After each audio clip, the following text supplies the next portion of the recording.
জ্যাকসনের মৃত্যু রহস্যভেদ হয়নি আজও। পপ সাম্রাজ্য যার একার কাঁধে ছিল তিনি আর কেউ নন, মাইকেল জ্যাকসন। সালটা 2009, তারিখ 25শে জুন। হঠাৎ করেই সুদূর আমেরিকা থেকে খবর এলো মাইকেল জ্যাকসন আর নেই। কিন্তু মাইকেলের কি মৃত্যু হতে পারে?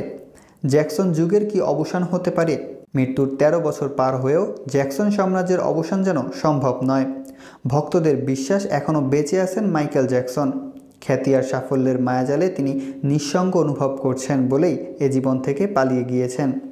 ছদ্মবেশে ঘুরছেন দেশ থেকে দেশে। কথাগুলো শুনতে অবিশ্বাস্য লাগলেও মাইকেল ভক্তদের কাছে এটাই সত্যি। বিশ্বের অধিকাংশ মাইকেল ভক্তদের মতে তিনি এখনও বেঁচে আছেন।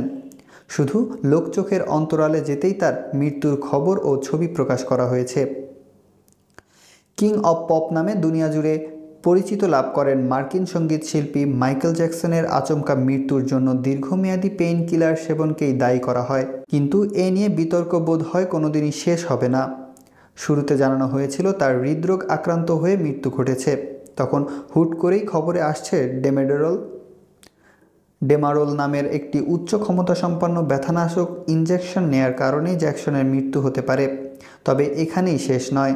এ খবর ছড়িয়ে পড়তেই ধাঁধা লেগে যায় গোটা বিশ্বের চোখে। প্রশ্ন ওঠে, তাহলে কি মাইকেলের আত্মহত্যা করেছেন? মাইকেল জ্যাকসনের মৃত্যুর জন্য তার ব্যক্তিগত চিকিৎসক কনরাড মুরকে দোষী সাব্যস্ত করেন আদালত। পপস্টারের মৃত্যুর জন্য অনিচ্ছাকৃতভাবে হলেও তার গাফিলতি দায়ী বলে লস অ্যাঞ্জেলসের আদালত রায় দেন।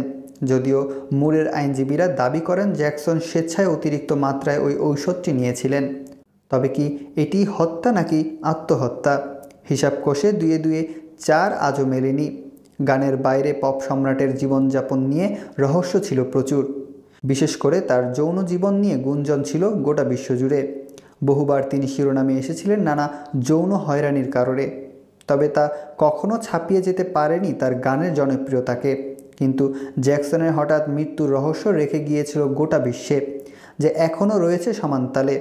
মাইকেলের পুরো জীবনটাই যেমন গিয়েছে হাজারো গুঞ্জনকে ঘিরে, মৃত্যুর পরেও সেই গুঞ্জনের হাত থেকে নিষ্কৃতি পাননি পপ সম্রাট মাইকেল জ্যাকসন।